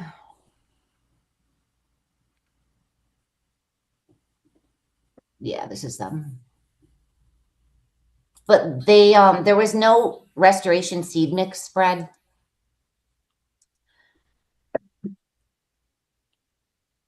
Okay. So, like I said, 10 shrubs. This is behind the fence we're looking at? Yeah, 6 blueberry and 6 ilex. This is looking out towards the wetland. This was blue crop blueberry, and then I couldn't find any tags on the other one, so I'll ask Matt Morrow what ilex species these are. See how like The leaves are really tiny. Some kind of maybe myrtle, I'm thinking. So we asked for 6, they put in 10? Yeah. I don't see a problem here then. Yeah, and there's no upland conservation seed that's supposed to like finish it off. And so, Well, do we ask them for that? yeah, that was in Matt's restoration plan. Then we'll hold off if they haven't done it. I'll try to get an update from Matt. Okay. That should be a challenge. So, I know, right? 45 Belmont Street, Route 9, the restaurant, the tires. Oh my word. Oh, the mosquito guy. Mm-hmm. They weren't going to remove anymore, but then his emails just kept getting better and better. And he said they removed like almost all the tires from the site. He sent me before and after pictures, but I don't know if I downloaded them. So there's none left? They're all gone? Yeah. Okay. They took them all, which is crazy because he told me they couldn't take the truck tires. The truck ones, but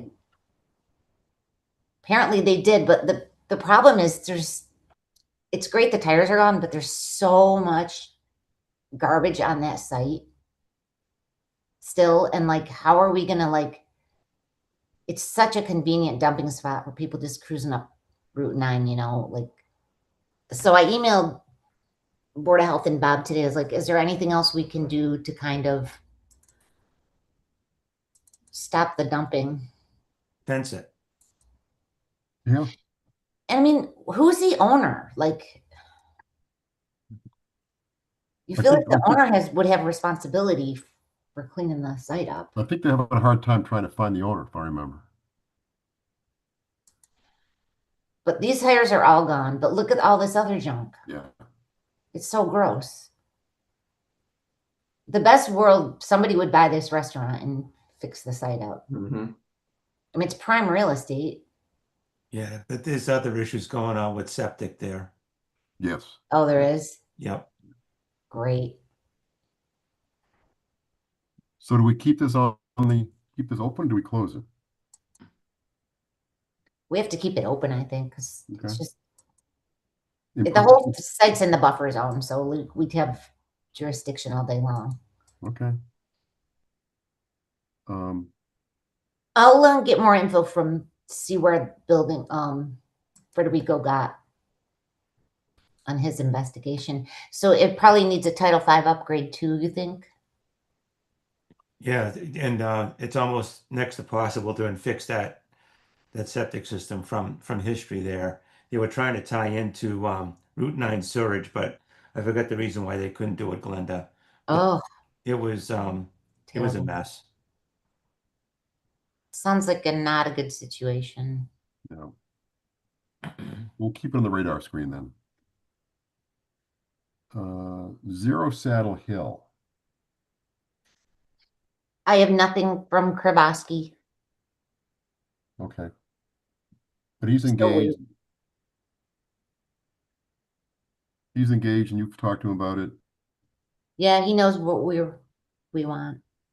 Okay. 35 Solomon Pond we already talked about. 15 Settlers Road. We spoke about that earlier today. That's still open. That's still a problem. Yeah, You've been a meeting on Wednesday with Grenier and Markopoulos, I guess, is the owner, requested a meeting here at Town Hall. So we're meeting at 10 a.m. on Wednesday.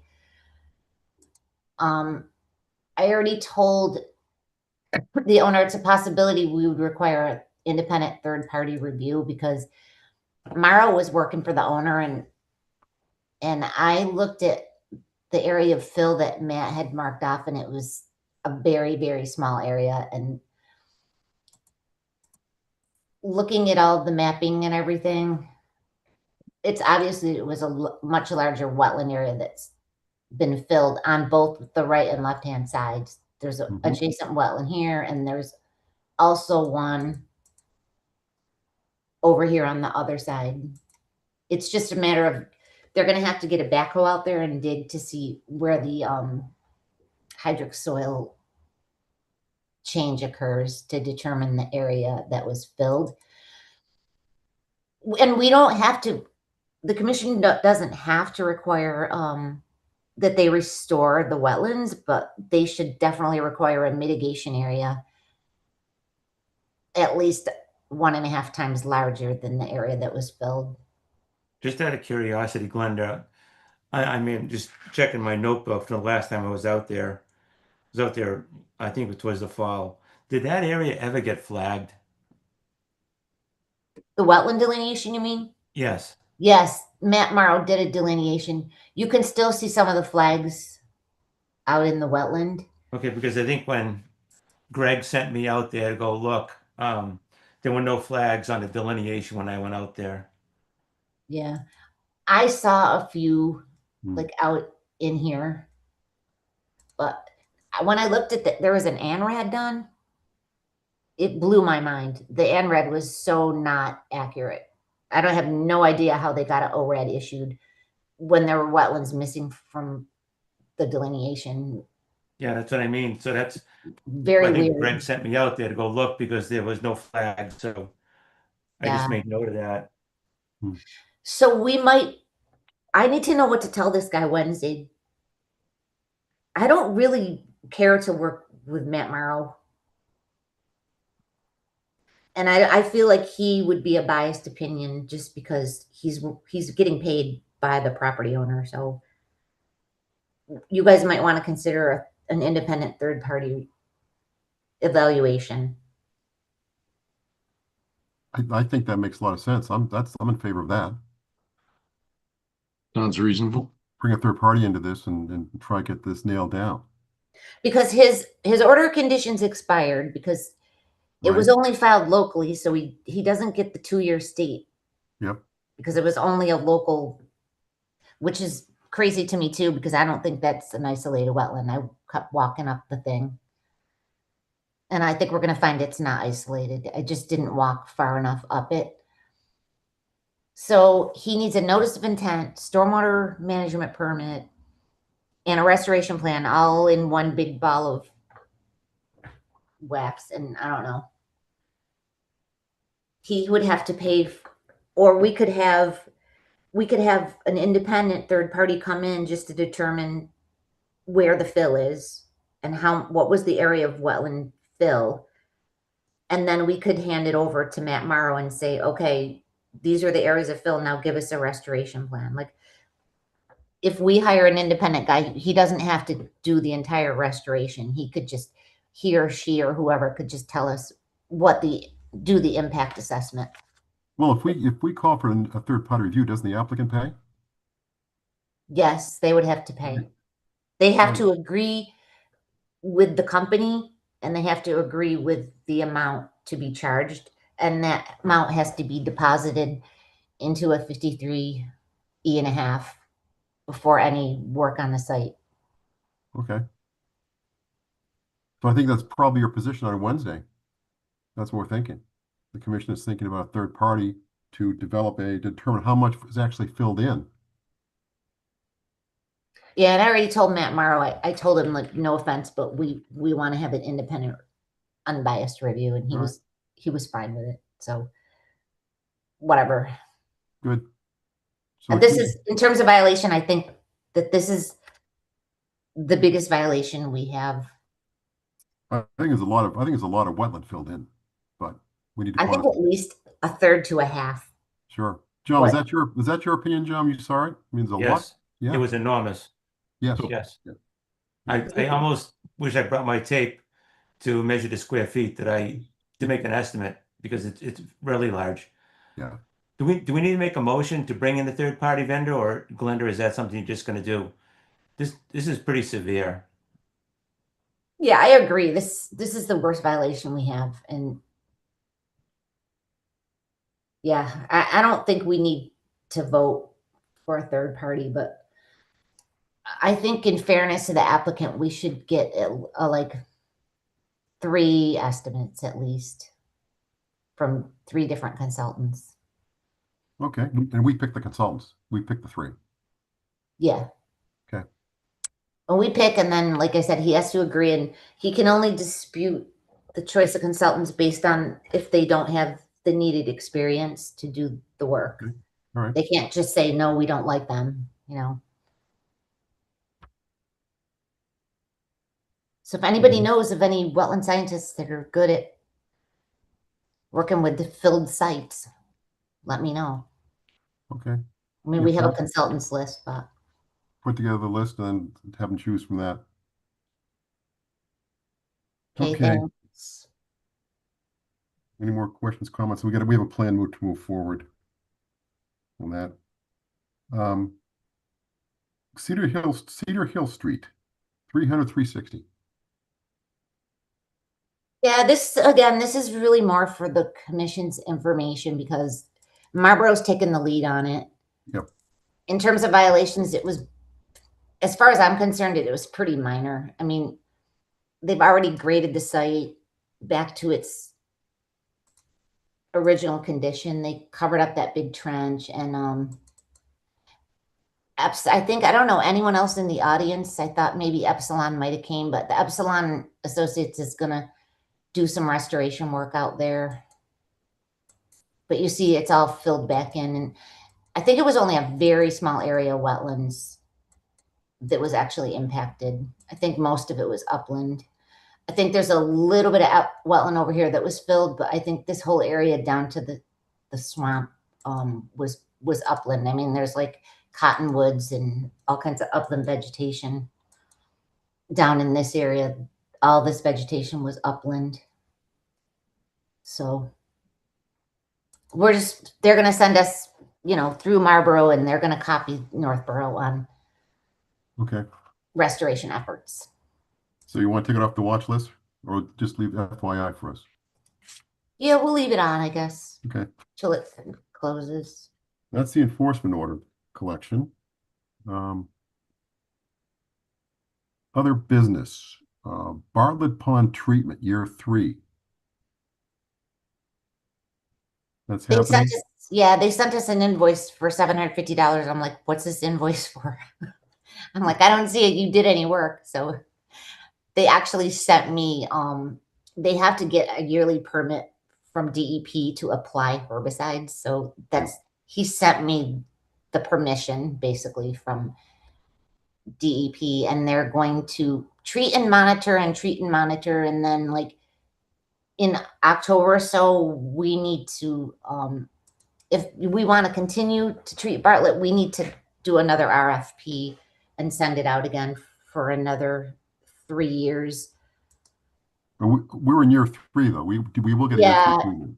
Yep. And they'll have to, I think their order might be expiring too. So we're going to have to, in the fall, I'm going to have to start on a new RFP for other companies to bid on the work. But I don't know if you guys want to keep treating Bartlett Pond or what the situation is.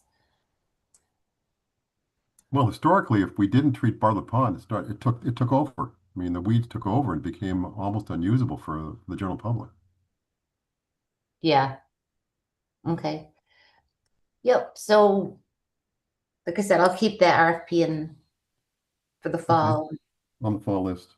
Well, remember that also, if we need money, right? It's CPC funding, I think is where we got it from. I think so. Oh, it was? Yes. So you would need, if we're going to need more money, we're going to need to get it on the CPC agenda for next year. Oh, did not know that. What's the timeline there, Todd, or the key dates? I think the application deadline's November. Okay. Yeah, and then we'll have to look and see how much the original amount was. Did I put a copy of the contract in the yeah. Dropbox? So let's see. This was oh yeah, here we go. Let me share this. So it looks like it was almost $41,000 for 3-year period. Yep. Looks like the first year was, so maybe, I don't know, maybe we're looking at 3 more years at 8,000 or 9,000. Well, don't I know. guess I guess I would ask them whether there's a, whether we can pause and then, what is the recommendation here? Keep doing it on a rolling basis, or do we give it a few years break and then come back at it? Okay. Yeah, it'd be nice to know from them because, yeah, if we kept it rolling, right, does it only cost us $8,000 a year? Or if we have to pause it, do we have to kind of re-kick in that year one fee again? Or how does it all work? I guess those guys are they seem like the biggest outfit that does this too, right? So they should be able to kind of give us some good details on this. And I don't think we got a whole lot of responses when they put out the RFP for this the first time. No, I don't think so. Glenda, isn't there a new sheriff in town for this though? There's a new company popped up somewhere? There's another company that's comparable called Water and Wetlands. I think they're not as large an organization. Solitude's really grown over the years, but Yeah. the Water and Wetlands, they do a really good job for us. They do Devon Pond and Rutland, and they're really good. And for some reason, Vinny wasn't a big fan of Solitude. I don't know if he was having trouble getting responses or what. I didn't really ask him. I've had no problem though. I mean, So we need to do an RFP though, right? let me get an opinion from, like Todd was saying. Yep, from Solitude. Let me see what Solitude thinks. Is this something where we want to bring them into our next meeting? Just putting it out there. Maybe like our July or August meeting. I think Justin asked some great questions. How long do we continue this? And what happens when we get a break? Or if we do get a break between years, what happens? Does that set us back if we take a year break, right? Yeah. I think it would be great to get some of those questions answered. Right. We don't want to save 8,000, cost us 24,000. Right. And then all of a sudden 2 years, 3 years later, that somebody comes back and says, well, you didn't renew last year, right? So then we have it longer. I don't know. I think it'd be great to get somebody in front of us who can answer some of those questions. Yeah. So looking at the order, the order was issued April 22nd of 24. So they have till next April. This order's still valid till next April. Wait, 24. Yeah, till 2027, April of 27. But the contract only goes through 26, I believe. I'm sorry. I think the contract only goes through 26, 3 applications. Oh, okay. Yeah. At least what I saw on that previous slide. Yeah, so we could maybe see what they think we should do, and then if we have to update the RFP and send it out again for quotes, and like. Well, let's bring them in, like John. Let's bring them in for, let's say, July. Right. Yeah, and then like Todd was saying, the CPC money. Yeah, so we get them in July. We need to make sure we hit that November deadline. Yeah, and we can always get them. They can always request an extension, a 3-year extension on these orders. Okay. Okay. Forest management planning. You had a conversation with our forest manager. Yeah, I need to send them. They're gonna put the CSIP application together, but there's a lot of unknown funding questions. I think with both of these forestry grants and the community woodland one, I think the town has to like pay 100% of the cost, and then they'll get reimbursed. So we would have to have the money to cover it temporarily anyways, until we get reimbursement, and that would be a discussion with probably town manager. But the forestry company is waiting for me to send landowner goals. I think landowner goals are probably written in several locations. We're just going to focus on Edmund Hill. So And we can make more goals, but I think the goals are already written pretty much in the forest management plans. Okay. So I'll get those over to them, and then we need to decide when we want to do the first community outreach. They're putting together a Zoom presentation for the public. When would you guys want to do that? End of May or early June? We'd have to like advertise it and try to encourage the public. Would we do a separate meeting from the Concom meeting? Probably. Yeah, I think that'd be best. Okay. Well, we want to see the presentation before it goes live for sure. Yeah, I think we need to do some socialization again of, particularly with some of the other boards, before you suddenly give somebody the impression they're cutting down all our trees. Okay. Well, we do have a select board representative. We do. That's one who's not running this term. So that's one. But once we get through town election, if there's any sort of change in resources, they will kind of juggle what groups they support. And I would think that whoever is our select board rep would be a pretty important person to get on board. Who else do you think, Todd, besides the select board? Well, I just don't want it to be, I didn't we get a pretty negative reaction when this first came up? And I just don't want I'm not saying don't do it. I'm not saying that at all, but I want to avoid surprises. Yes. Yes. Yeah, so like, should I go through like planning? I mean, maybe they make a presentation to us, maybe, and then you invite the designee from the select board, maybe somebody from the planning board, trails, Trails for sure. Yep. open space. To attend the presentation, or I mean to look at the preliminary stuff, you mean, Todd?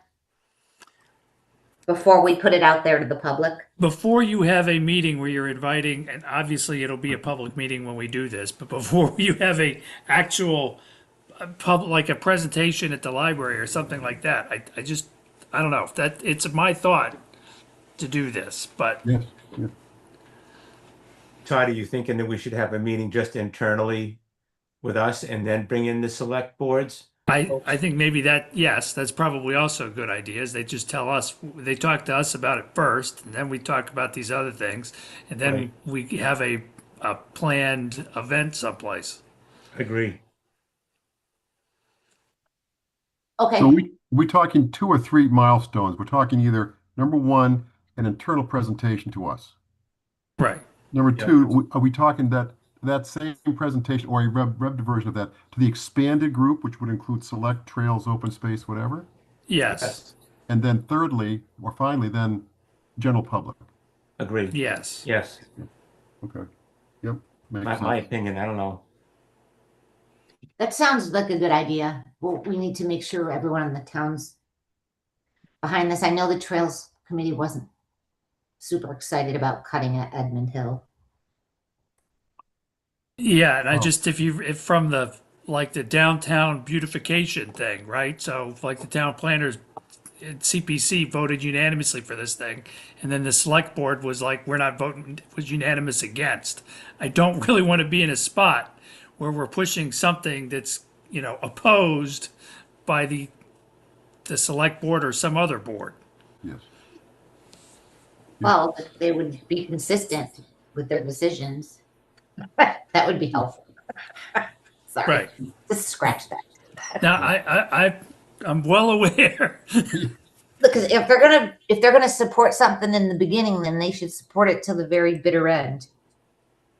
But I get what you're saying. So open space, trails, select board. Are we like somebody's subcommittee on the select board? Like, is it that that's on the planning board? No, we're not. I believe that trails could be a subcommittee to here. I mean, I'm not sure about open space. So select But the select board has a member, and we're that member's subcommittee. Correct. You know what I Well, mean? The rep is it's our liaison between, They're our representative, so I need not to the figure out select board, correct. who that person is. It's Jonathan Ray right now. Just a question about these series of meetings. Are you talking about outside our regular monthly conservation meetings? This is a separate meeting. Yes. Yeah, these will not be scheduled during, So they're not public meetings. These are just internal discussions. No, they're going to be public meeting. They're going to be open to the public because we're going to be together. So, but it's a process. yeah. First, let's have the forester come in and show us their draft presentation and see if we could tweak it at all to make it more digestible. But I think that could happen at our next meeting, right? I mean, that could happen at just a standing meeting, couldn't it? Yeah. You could. Oh yeah. Because it wouldn't be a super long presentation. That's a good idea, Justin. We could Yeah. definitely. We just add it to the agenda. So we tell them that we need that by, So they're going to come to the June 8 meeting. tell them we need it before, a week before the June 8th meeting. And to be ready to present it to us on June 8th. Okay. We'll add it to the other business section. Do we know when they're thinking of doing all the work? Or is it just like as soon as we get through all these meetings and everything? Like, is there a good time of year for them to do this? Like a better time? Yeah. Like when the leaves are down or something? Like, is there, I don't know. Yeah, the When ground is that? BMPs for forestry, you want to do it when the ground's substantially frozen. Okay. So But I most think once we kind of get through all the meetings and everything, like posting some signage there at Edmund Hill and leaving it up there Yeah. for a couple months or something, so people know, people that are hiking and walking and everything, like they know it's coming for a while too, I think would be helpful. But part of the Yeah, plan, I that's a thought, good. Yeah. sorry. No, go ahead. I thought part of the plan was for them to also remove invasive species Mhm. plants from this effort. So if that's the case, are they going to be able to do that, without leaves on these plantings? We hope they would. I'd be able to identify them, but I'm just saying that, does that help when they're going through that cleanup effort? Yeah, I think they could do that in the fall. Yeah. Yeah, let's hear from them. How about their plan is? Yeah. Okay, good. The cutting definitely in the winter, but I need to think more about funding. I need to talk to the Artem, the more experienced guy with Amro, because it's going to be like town responsibility 100% upfront, just like most other grants. And we're talking, well, we were talking today, Glenn, we kicked some numbers around. We could be talking 150, 200,000. Yeah, for the CSIP, definitely. And I don't know if the money has, or I mean, the town has any money that we could temporarily borrow. Well, that's what our Don't- liaison will help us with. Don't know. Yes, good point. Get our select board liaison on that. Yep. Implementation's always the most difficult. Money Yes, that's not coming from CPC is going to be tough to come by. Yeah. Yeah. Can you use CPC for this type of thing for forestry? I know it's open space, but maybe not forestry. Well, I'm thinking yes, but we'd have to think about it before we put in an application.